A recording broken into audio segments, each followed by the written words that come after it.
Greetings, everyone. Welcome to episode 33 of the Intellectual Podcast. I'm your host, Dave Dawson, and on the show tonight, we have the second part of our two-part set of interviews with the cast and crew of Dead Sea, an independent horror film coming soon to a theater or DVD or movie house near you. And tonight we have with us actors Alexis Iacono and J.W. Wiseman, two of the stars of the film Dead Sea, and they are delightful, absolutely hilarious people to talk to. They had Steve and me in stitches. We sat down with them at the San Fernando Valley Comic Convention and had a blast talking to them. And we also featured yesterday on the Sci-Fi Sunday podcast interviews with Britt Griffith and Jim Mitchell, also known as Cousin Jim, who were also on the Dead Sea film. And Britt Griffith, you might know from Ghost Hunters on TV. So if you haven't checked out the Sci-Fi Sunday podcast, by all means, please go to theintellectual.com and download yesterday's episode and listen to the first part of our Dead Sea interviews. And if you've missed it, we've moved the show to a twice-a-week release schedule. So we have shows coming out on Mondays and Wednesdays now. So make sure you're checking out the show later in the week for the second episodes that come out. It seems to be a little bit of a dip off on the numbers, so I think some of you are missing episodes, not quite realizing that Wednesdays we have episodes coming out. So Mondays and Wednesdays, new episodes from the Intellectual Podcast. So please check them out, and let's get into it. Episode 33 with Alexis and JW from the film Dead Sea, here on the Intellectual Podcast. Talk hard and enjoy the mindgasm. The Intellectual Podcast starts now. So our interviews here at the San Fernando Valley Comic Con continue. We now have a couple of people from Dead Sea joining us, correct? Correct. If you want to introduce yourselves and tell us what you did on the film, that would be great. We'll go from there. My name is Alexis Iacono. I play Victoria Mrs. in Dead Sea. I am J.W. Wiseman. I played Callan Amiss. A Mrs. A Mrs. A Mrs. They're all Latin names, and I'm awful, and I should do my research better. But at the time, I remembered the big meaning of my name. I think it was like, I don't know. Well, Victoria means victorious, so obviously you pretty much might know the ending now. But Brandon Slagle, who's the director of Dead Sea, was quite brilliant behind that, and everyone has like a Castor Pollux and Brit. Well, that was God. The voice of God comes through every once in a while. Yeah. Just ignore it. I will ignore it. So anyway, basically every single character of the film has a Latin meaning to it, which I thought was pretty cool. That's cool. And I forgot what my meaning was, but I was like, well, that's kind of a weird name. And he's like, oh, no, it actually means something. And you explain, and you're like, oh, that's actually kind of cool. So, I saw the trailer for the film. I haven't had a chance to actually watch the movie. I was hoping maybe I could get to watch it today, but I've been slammed with interviews here since we got here. So tell us a little bit about the film, if you would, and what a viewer could expect checking it out. I guess I'm going first. Yes. Thank you. That seems to be an ongoing theme today. Yeah, he keeps pointing to me. I know. I always let the woman go first and finish first. Yeah. You know what? I'm going to be a lady, and I'm not going to reply to that. But thank you, JW, who plays my dad. That's creepy. That's really creepy. Yeah, we need to talk about this. I'm sorry. How's that creepy? Boundaries, Steve. Boundaries. Okay. They make me look really old. So Dead Sea is about, it's a creature feature, but has a storyline. It's not, all about beach babes and boobs and blood, which there's nothing wrong with that, of course. But no, Dead Sea is I play marine biologist, and I don't want to give too much away. It sounds weird, but I have to go back into this town. My boss told me, there are dead fish and all this, this whole big thing, and I have to go and research it, and there's a lot more that I discover besides just dead fish lying on the beach. such as, revisiting a past that I didn't want to. Right. Basically, I've stayed there all my life. I grew up there all my life. This is my hometown, my love. I met my wife there. I had a child there. I'm never going to leave. I don't ever want to leave. That's the kind of town and small town it is. Some people have that. So this is also something that's different from your normal hack and slasher film. Right. The characters are actual real characters. You could actually relate to somebody going, oh man, my uncle's like that, or I've been to that town, or I know that guy, or I know that girl. And a lot of slasher films, you don't know. Oh, there's a guy getting an arrow through his throat. Who was that? Wait a minute. What? Oh, that was somebody's boyfriend, I think. I don't remember.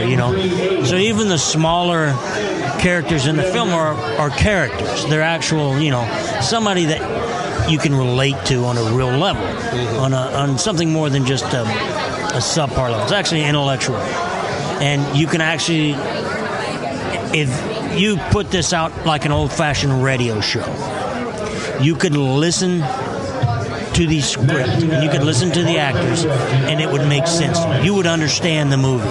You wouldn't have to see all the extraneous movie action, really, so to speak. Well, I guess for a horror film, some of the visual is kind of helpful.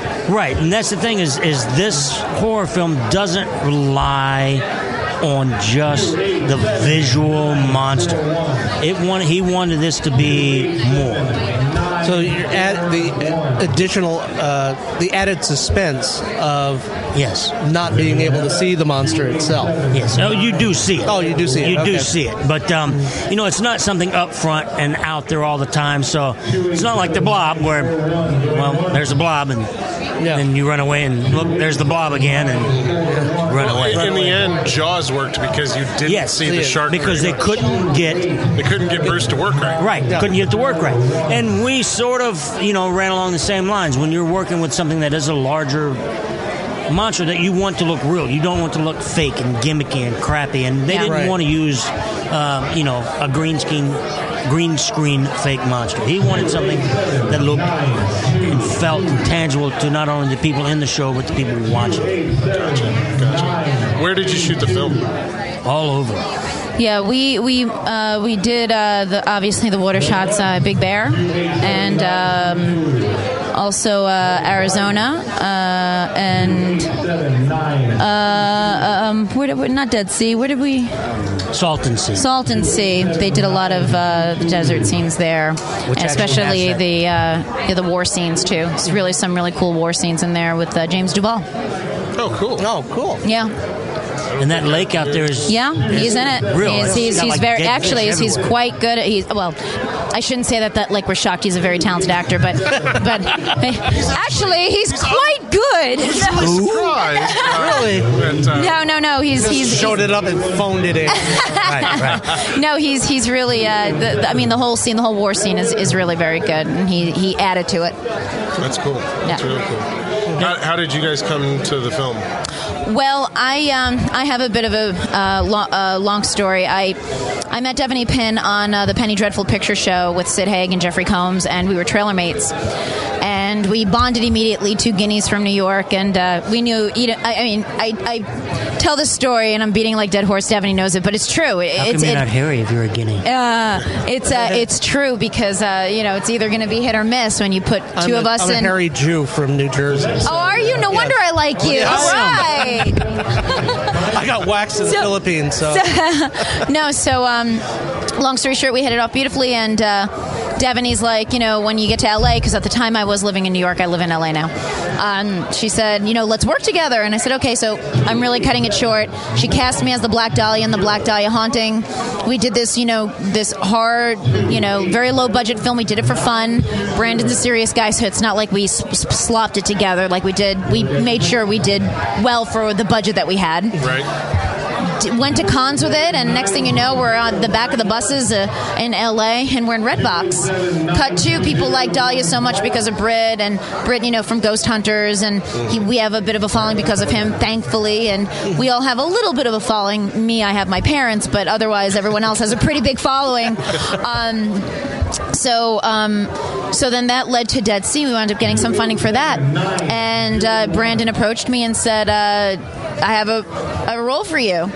And Devaney said, I have a part for you I think you're going to be very happy with. And I said, okay.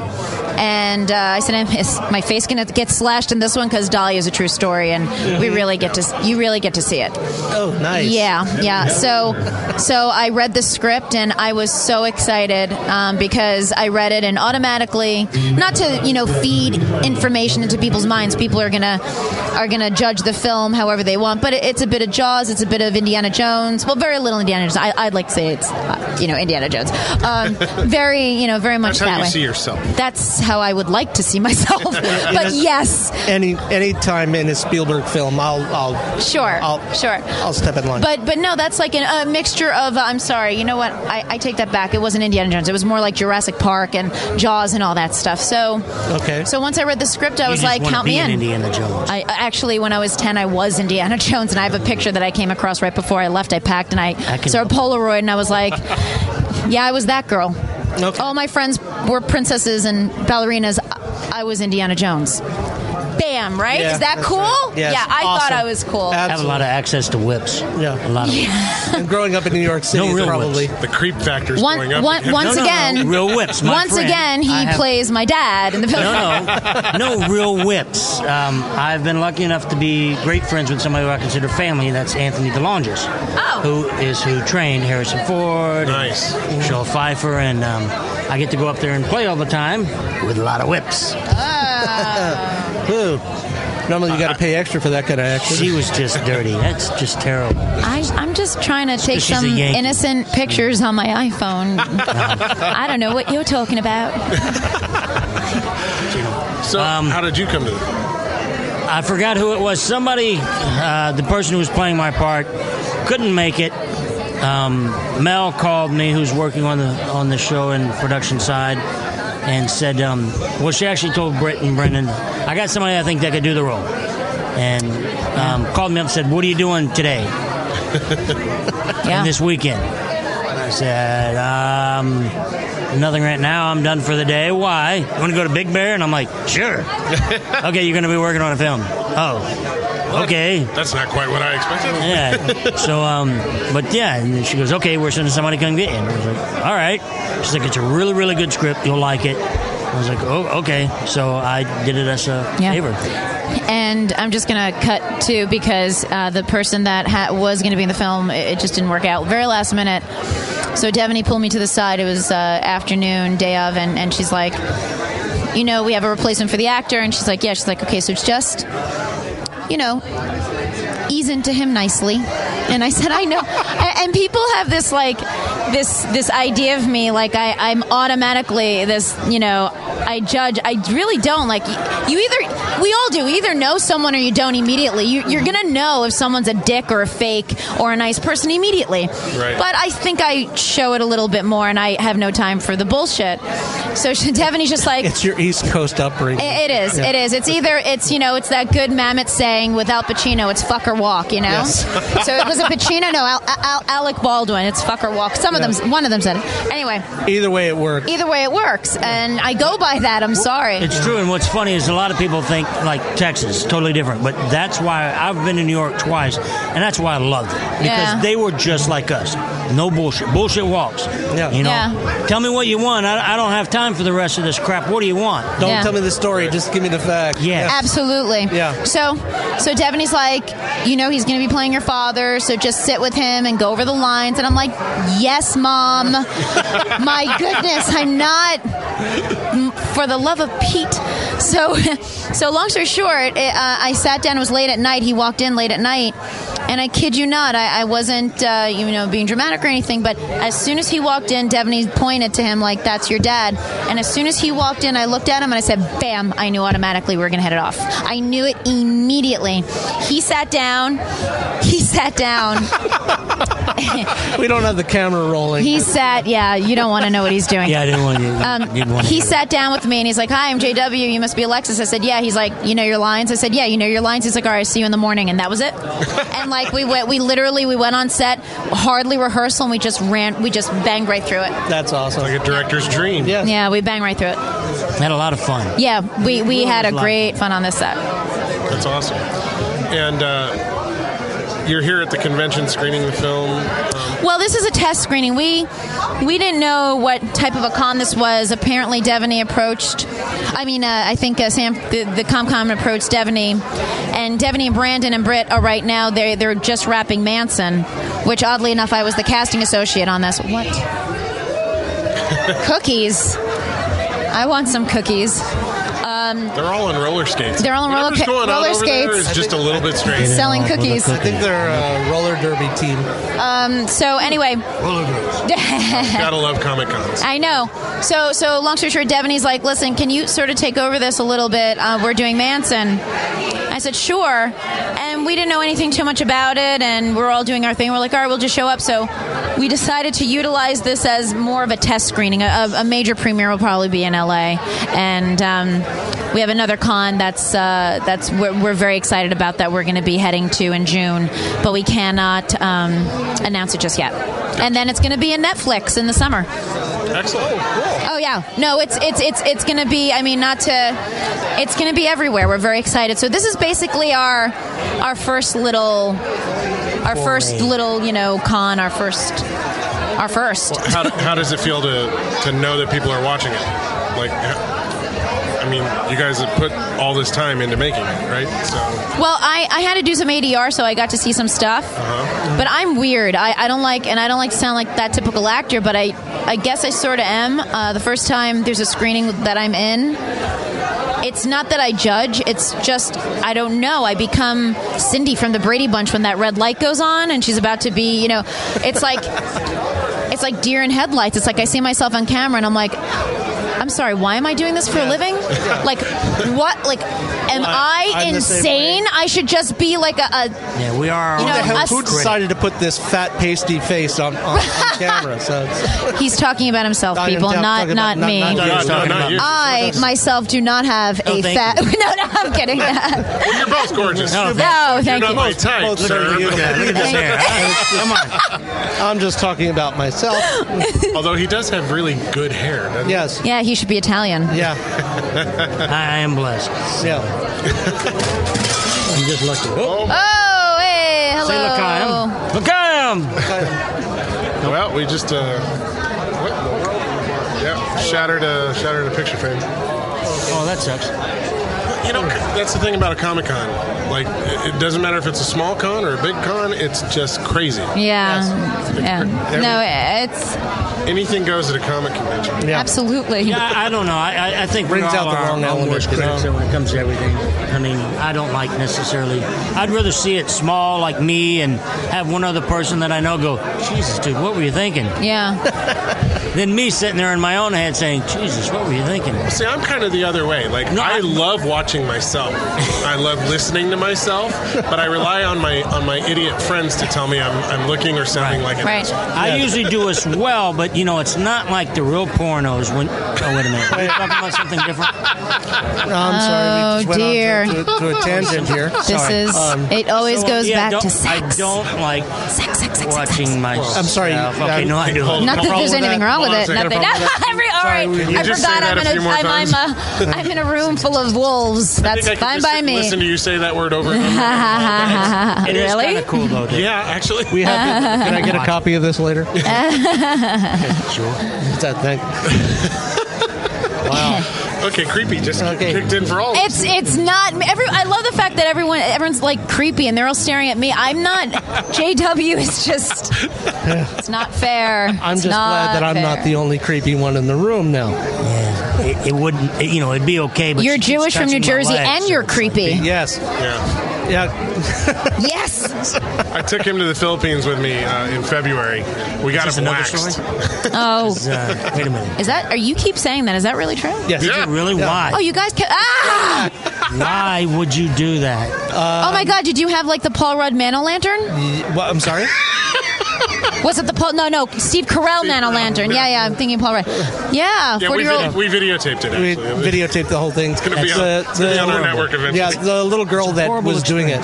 Yes, it was. The little girl that did it completely quit the business altogether after she did me. It took her about an hour to do his back, and then about an hour and a half. No. Yes, it took about 2 hours to do the whole 2 different sessions. 2 different sessions. She's quit the business altogether, and she's gone into something less stressful. I think she's what is it? You keep seeing defusing landmines. Defusing ordnance left over from World War II. Did that hurt? Like, oh my God, yes. Did they take all the old tape and place it all together and make a bearskin rug? Ew. They really could have. They're making little be teddy bears out of them. Little Jewish bears. Just think, some woman's going to be wearing your hair. Yes. That's the other way around. Normally, it's the other way around. But yes, that we won't get the into dresses that. And well, just the skin. Right. Wow, how did we get to Dead Sea to porn to wow? This is all we need is some beers, and I think we're set. I'm pretty happy. I can talk like this all day, actually. So the film's coming out on Netflix this summer. Yes, which is really cool. Congratulations. Thank you very much. Yeah. No, we don't have a release date yet, but right now we're pushing the cons. We're going from low end to medium end to high end to festivals to, just doing our thing and just getting it out there. You going to be able to finish up in San Diego for the big con?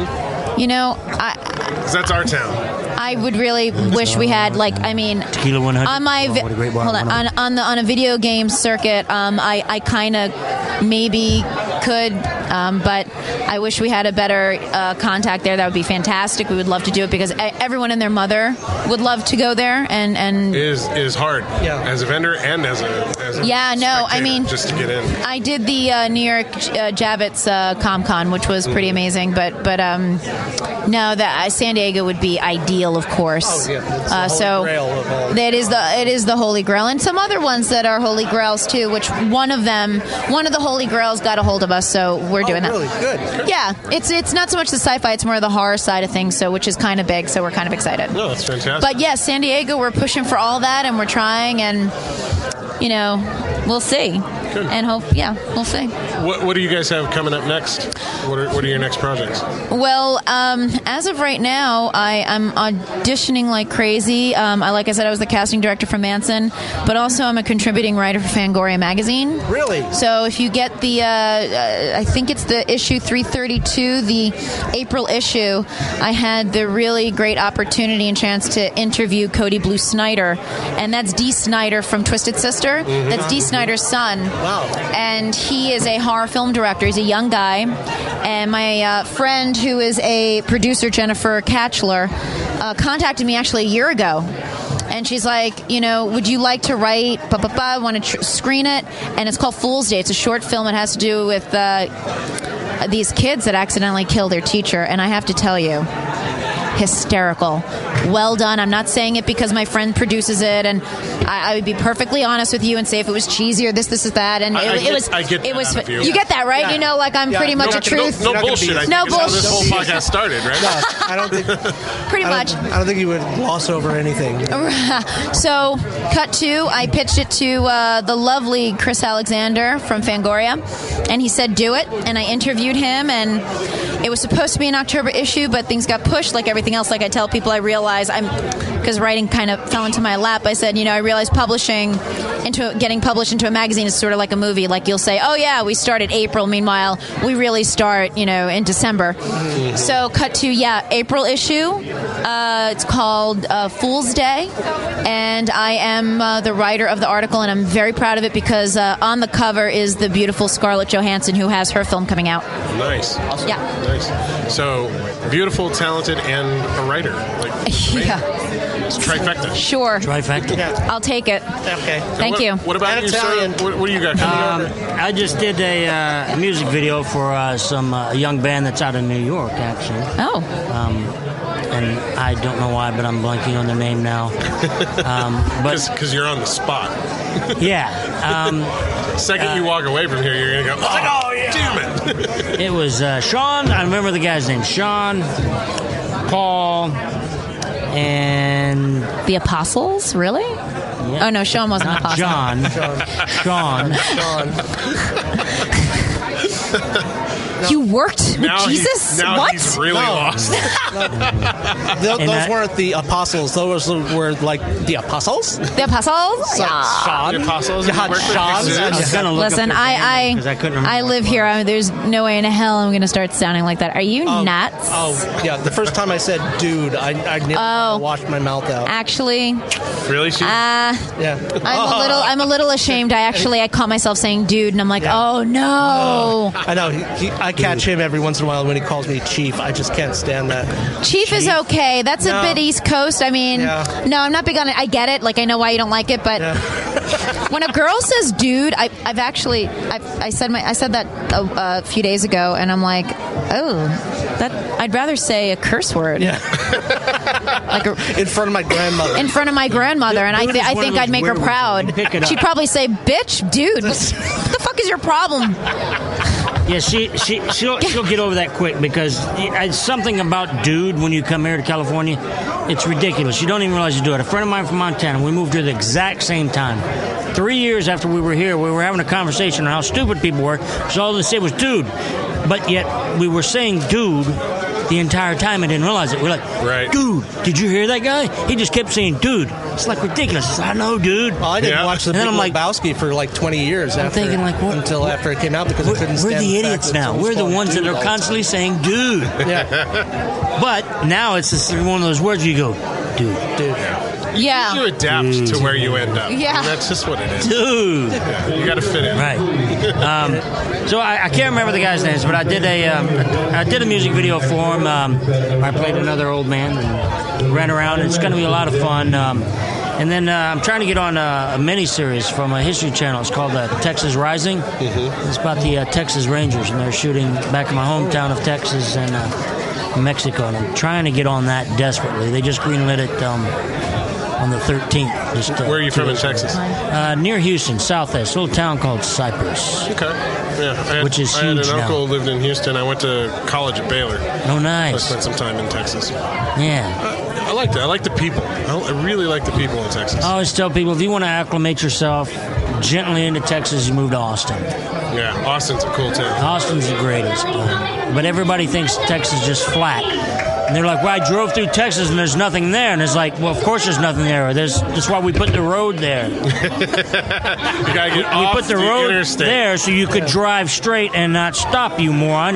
You want to drive to the city and wig and zig and zag and stop at every stoplight? This isn't L.A., man. We wanted to drive. So there you go. Drive. Yeah, exactly. Yeah, I really like San Antonio. I spent some time. San Antonio's beautiful, isn't it? It's a great town. Yeah, there's so many areas of Texas that people don't even understand. Everybody thinks it's flat, and then you go to the hill country of Austin, and you realize, no, the mountains there are real mountains. That's real rock on the side of the hill, not petrified sand that you decide to go up in the San Gabriel Mountains here, and you fall down because you just slid on sand. Well, because it was the beach once upon a time. You know. Yeah, great place. So that's kind of it. That and just doing a Night of the Horse here in Del Mar, California, coming up, which is Night of the Horse.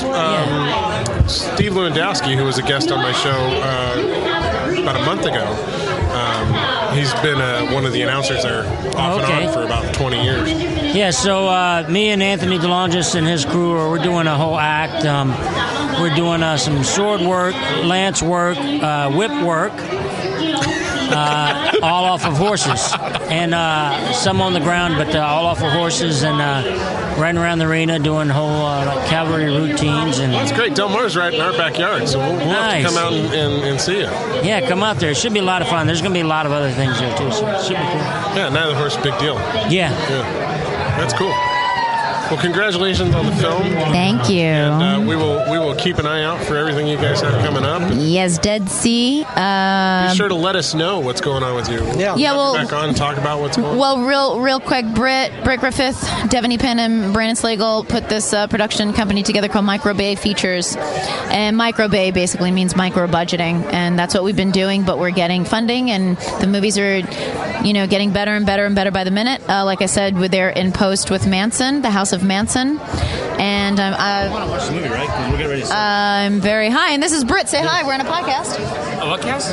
Podcast. What's a podcast? Hi. Say hi. Where you're in a pod, like you? Star Trek. My name is Jack Dagger does these all the time. Hi, Friendly. Solid J. I should have just said Alexis, him? Texas, because that's a whole other thing. Whoa. Yeah. Okay. Yes. And that was my You're nickname. nothing like her. I hope not. I can take. Oh, maybe I shouldn't say that. I don't know her personally, but professionally, I hope not. So anyway, Britt was dropping his pants, and let me tell you what. And we got the magnifying glass out.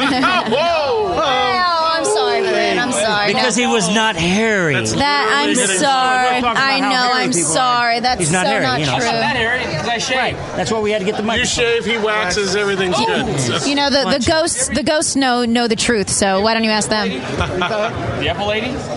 No. Oh, the Apple lady. No. Oh, the Filipino lady. Filipino lady. Oh, no. The Apple lady's a whole different level of pain. Yeah. No, this was actual wax and pliers. This is quite disturbing to listen to men I know this is. talking about wax. Manscaping at This its is worst. manscaping. Like I cannot. Like this is just You very weird are for me. And no, men. it is not a turn Do on. not Maybe shave with your chest. females are talking about Do shaving to not guys would be great. wax. But I gotta tell you. Wait, you said you were going to wax? Just your shit? not know. See, there you go. See, that might be hot for guys, but for women, just keep certain things private. Yes. It's cool. I get it. I get where you guys are coming from, but man, just zip it. I don't want to hear about manscaping at all. Okay. Thank you. I agree. This is why I love her. She Little agrees with that. So let's get back to her waxing. So Dead Sea. Let's go back to Dead Sea. He does a good job of making you turn red. Yeah, and that's rare. Medium. No, so Dead Sea, directed by Brandon Slagle. I'm in it. I'm very proud of it. My name is Alexi Iacono. Devaney Pinn's in it. Britt Griffith's in it, and good old J.W. Wiseman, who's actually goofy in person. But I will say this: very talented. He did great in the film, and I adore him. We had great fun. we did have a lot of fun. That is one thing that was just amazing about it is we all had fun. We all got along. We all had a great time. Work was work, play was play, but everybody had fun. Everybody got along. It was there was really nice. No drama, no issues. We had a ball. When you get passionate people together working on something that they're passionate about, there's nothing but fun to have. It's about it's not so much people bullshitting about screen time. It's more bullshitting about let's do that again and make it. Let's improv. Let's do this. Yeah, that's fantastic. And we are surrounded. We formed a little group for ourselves, and I'm very happy with our actors. Yeah. And this is a really different type of horror movie. Even though it's a horror movie, I do think a lot of people are going to actually appreciate the movie itself as a movie. Like I said, put it on the radio and people would listen to it, understand it, and love it. Yeah, it's more creature feature. Cool. With a storyline. But thank you guys so much. Thank you guys for Thank sitting you down very with us. much We for really having us. appreciate it. Great to meet you. I look forward to seeing the movie. Oh, Thank you. good. Let's go to the screen right now. Nice to meet you both. Sorry about the Filipino lady. Bye, Jersey boy. Talk hard and enjoy the mindgasm.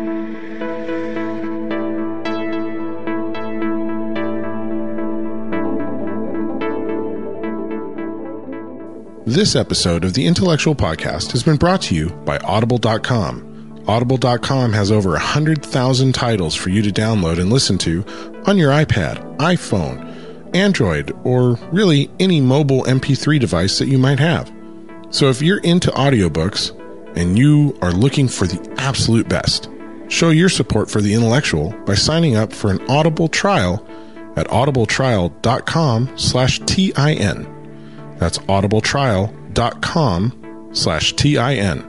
And show your support for the Intellectual Network by signing up for the free trial with Audible.com.